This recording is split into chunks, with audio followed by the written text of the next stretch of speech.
Self-evaluation, feedback loop, self-scouting, whatever you want to call it, recording yourself and listening back should become an important and regular part of your practice regimen, and I'll give you a few reasons why.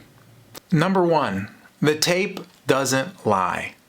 Now, for most of us, it can be a hard thing to hear yourself and hear what you're playing objectively while actually in the act of doing it, especially when you're trying to improvise.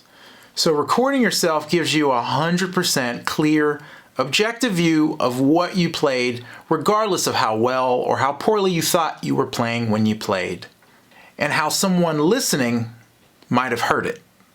Number two, your weaknesses are much easier to identify when you can hear them back.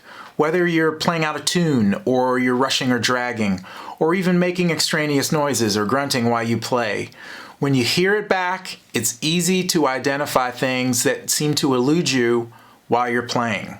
Number three, if you keep recording yourself, you make it easy to assess your progress and your growth. You can watch yourself get better, work on those weaknesses, and hear the progression of your sound and your musicianship. It's right there on tape. It's no coincidence that some of my favorite players like Ron Carter and Marcus Miller and Christian McBride, were all involved with lots of studio work when they were young. They were constantly recording and hearing themselves back. They knew exactly how to manipulate a sound and what worked and what didn't. Marcus Miller once said, "Imagine listening to yourself with headphones on for 10 hours every day. I became an expert on my sound, on my touch, on all the subtle things that go into playing an instrument." I've been lucky enough to have been involved with a bunch of different recording projects over the years for different people, and I've tried to make it a part of my regimen, at least on and off, to try to record myself when possible. So when the lockdown happened in March of 2020, I started recording myself every single day, partly because I didn't know when I was going to have a gig again. What started just as a way for me to stay in shape became an invaluable tool for me to assess my weaknesses and to really examine my playing, good and bad. I started somewhere in the middle of March, and by the time we got to April, I had somewhat of a process worked out where I would basically play about 3 takes. I would play a tune, play the head, walk a little bit, solo. After that, I'd do a second take, thinking I had one in the can, and see what would happen. And then I'd do a third take where I just went in a completely different direction, whether it was changing the key or the feel or the tempo. I wanted to have a broad look at what I was doing on tape. To date, I've done it 95 times, and I have playing examples that range from decent to pretty bad.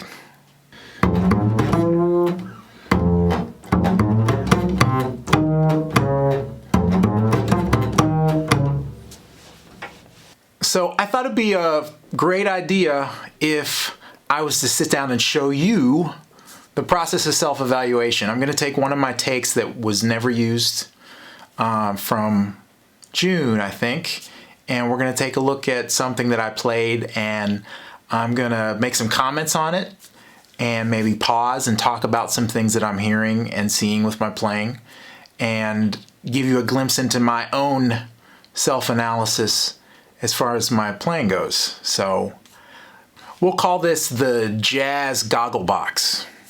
Let's get to it. What we're going to look at is from June 22nd. This is a tune by the great Sam Rivers, great jazz standard called Beatrice. Wonderful 16-bar tune if you've never played it. I'm going to attach a PDF to this video below. I'm going to link a PDF so that you can take a look at the lead sheet if you need to.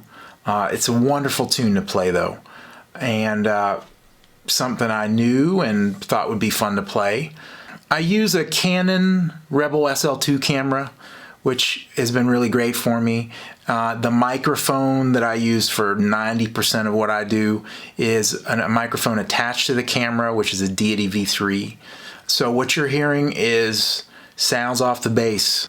As far as shooting my videos, I put my camera up with the shotgun mic, and what you're hearing is what you're getting on the video. So let's check it out.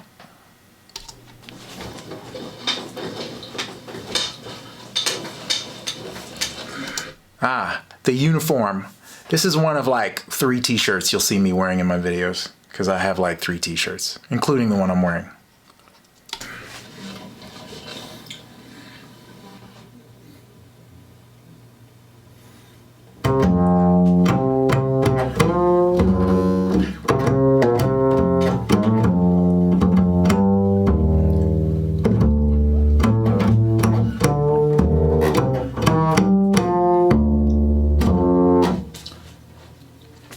Okay, sounds like I'm not too confident on the melody. The rhythm is a little shaky. And I got into the practice of doing this thing where I would hold up fingers, which meant stop, don't use this, do the next one. I don't know where I got that from. It's just my own personal.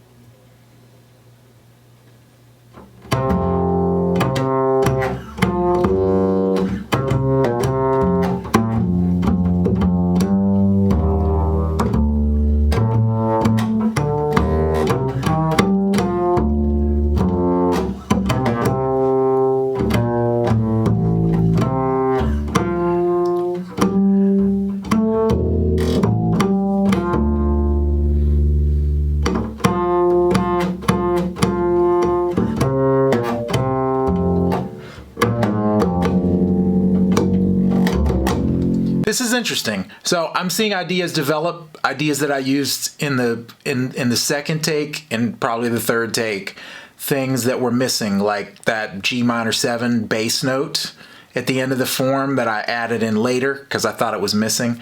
My thought process is figuring things out. I'm also hearing my time lag just a little bit because I'm thinking about stuff. I can hear myself thinking, trying to figure out what sounds good. Like I said, this was a first take. The idea is that you want the first take to be the one, but sometimes I was using this as my process of I got 2 more takes to figure this out. Also, intonation, not great. That note, C.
So I can hear myself starting to loosen up.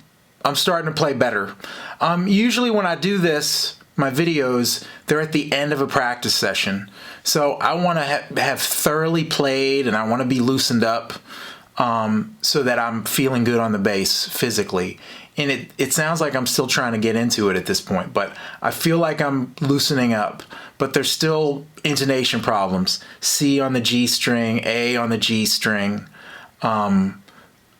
I'm totally hearing things that I should work on for sure. So, but it's starting to feel better.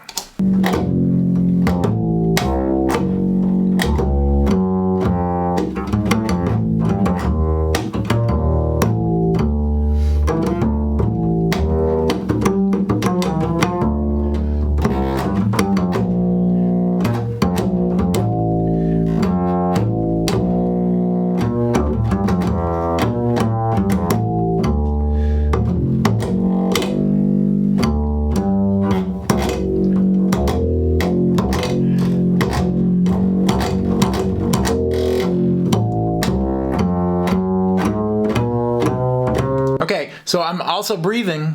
I'm breathing, which I like. I like that I'm breathing between phrases, and I can hear that, which is good. I want that. But I'm still trying to loosen up, and those open strings are just killing me because my left hand was not good on this day. Ugh.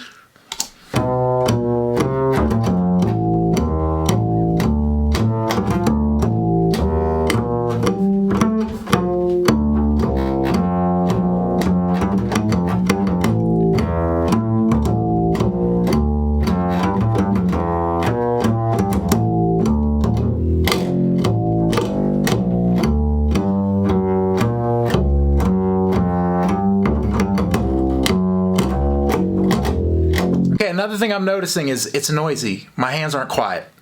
And that's probably the biggest thing I've been working on since March. Quiet hands. Ron Carter, Christian McBride, Ray Brown. Those guys are dead quiet with their hands when they're recording. All you hear is note. Every once in a while you'll hear a string, but they're quiet with their hands, and I'm just slippity slap all over the place. There's a lot of noise going on, and it's because I'm playing too hard.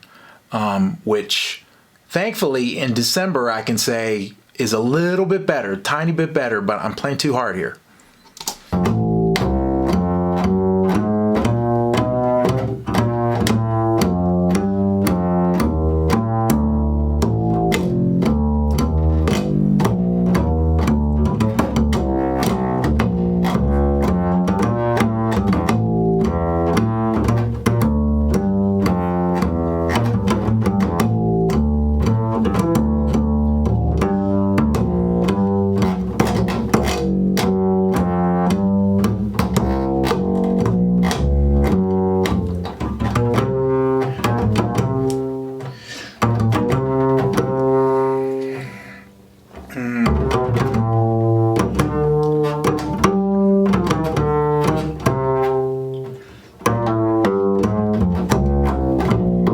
Okay, that was decent. I like how I got into it. You can hear me kind of stammering. Here's one thing I hate. Whenever I make a mistake, I'm kind of searching for an idea, I start like moaning and groaning. I hate that, and I'm trying to fix that. But you can see me doing it there, and it's like I'm under the gun. You're never under the gun to play something good. Just play what comes out, whatever comes out. And I might just be talking to myself right now. But I hear it. I hear my process. Also, I wanted to say that this tempo's a little slower than what went on YouTube. It's a little slower than the take that I picked. There was a little more energy, I think, where I played it. This one kind of holds back a little bit. But ease into it.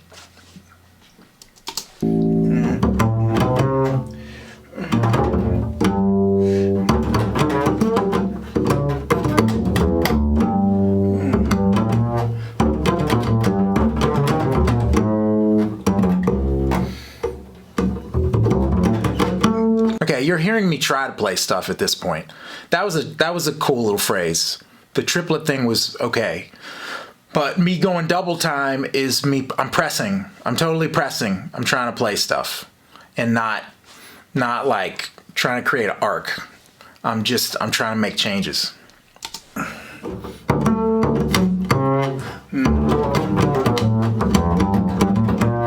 This is chorus 2.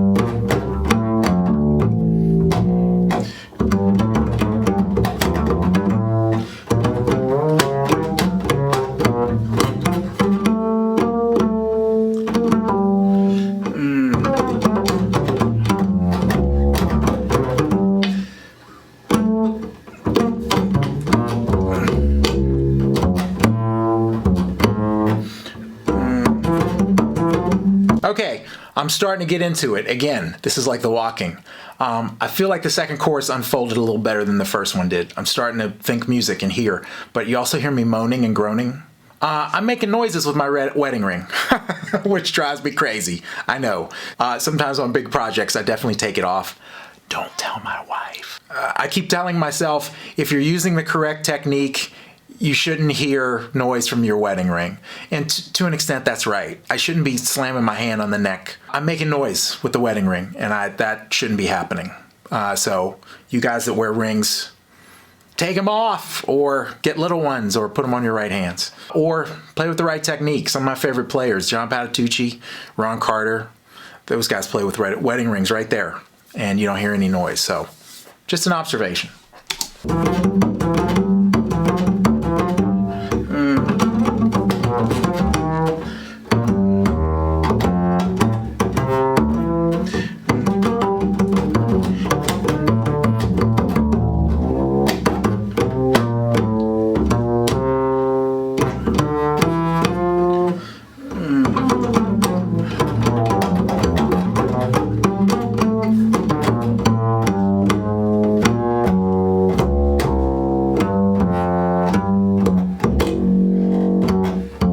Okay, so that was the last solo course. I'm actually shocked.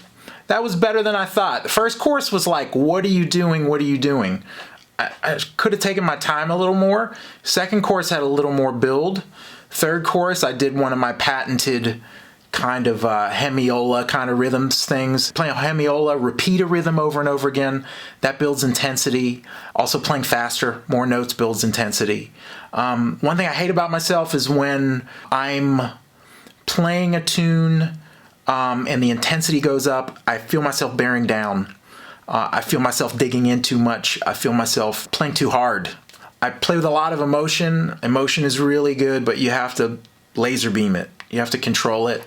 You have to watch your envelope. So that was better than I thought, though.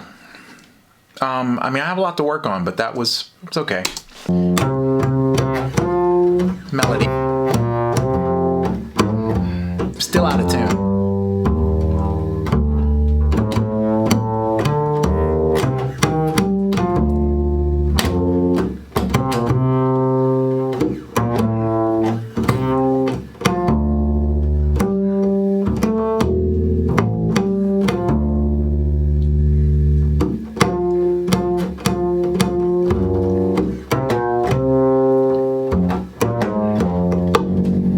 I'm still figuring it out at this point. Something in my head went, oh, you could play a G flat there over the F. Still working out the arrangement in my head, it looks like. And it's still out of tune.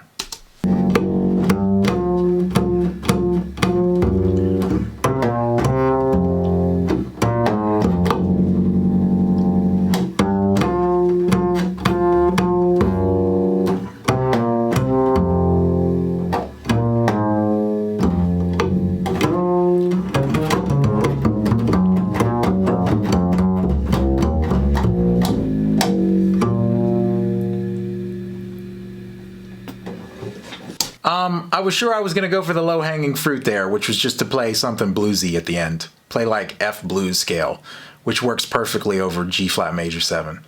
And I didn't. So yeah, my thoughts. Intonation, not really good on that day. Hope it's not that bad today. Work on those A's, those C's, some of those E flat, B flat things. Got to do some long tones there. I was playing hard at times, not as hard as I thought I'd be playing, but I need to lighten up. I need to be calm, be kind to myself the first chorus, follow the trajectory of the story being told. I like that I was playing melodically at some times. I was letting the melody kind of guide me. I was using rhythm. Those are good things, but I could hear my thought process. That hurt me a little bit with the time, and I can see why this one didn't end up on YouTube. I think I definitely played better afterwards, but I think probably at the time, I probably thought that really sucked.